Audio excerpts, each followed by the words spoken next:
Tinupok ng apoy pasado alas 6 Biyernes ng gabi ang isang lumang gusali ng Notre Dame of Dulawan sa bayan ng Datupiang, Maguindanao del Sur.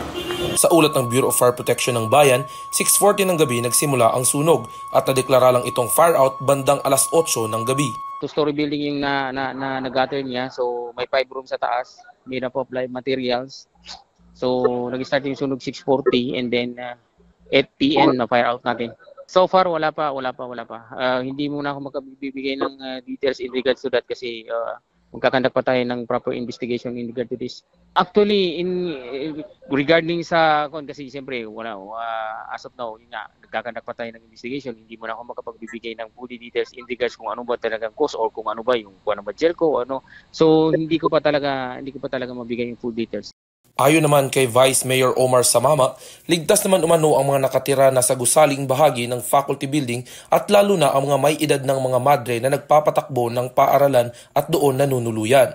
Agad naman daw kasing nakapagresponde ang mga fire brigades mula sa kanilang bayan at mga katabing bayan. Immediately kasi nakakuha naman tayo agad,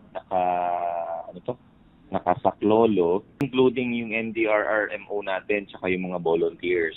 May mga naka-respond po na galing na ng Datupiang na BFP, Sharif Agwak, yung DSA, Datu Saudi Ampatuan.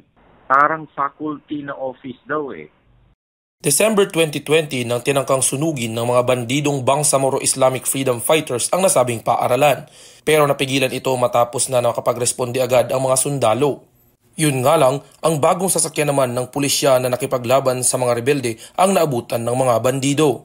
Sa tanong naman kung posible bang ang patay-sindi na sitwasyon sa kuryente ang posibleng dahilan, ito ay iniimbestigahan pa umano ng kanilang kagawaran sa tagapamatay sunog. Actually kasi talagang yung magel ko natin ngayon medyo ginagawa yung substation sa may Salbo. So talagang simula kagabi, erratic na yung kuryente. So talagang siguro, pero I cannot speak for kung ano talaga yung nangyari.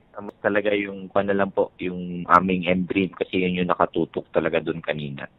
Actually, regarding sa kasi siyempre, as of now, nagkakandak pa tayo ng investigation. Hindi mo na ako makapagbibigay ng full details in regards kung ano ba talagang cause or kung ano ba yung gel ko, ano. So, hindi ko pa talaga mabigay yung full details. So, in regards to that, we will conduct proper investigation muna so para mabigay namin yung details sa kung sino man ang dapat pagbigyan ng info. 1954 nang itayo ng mga misyonaryong pari mula sa Oblates of Mary Immaculate ang Notre Dame of Dulawan na pinatakbo naman ng Maryknoll Sisters. Sa mahabang panahon, naging sentro ito ng edukasyon ng bayan na bagamat predominantly Muslim area ang lugar. Maraming professionals ngayon sa Bangsamoro Region ay nagtapos mula dito sa nasabing Religious Catholic School.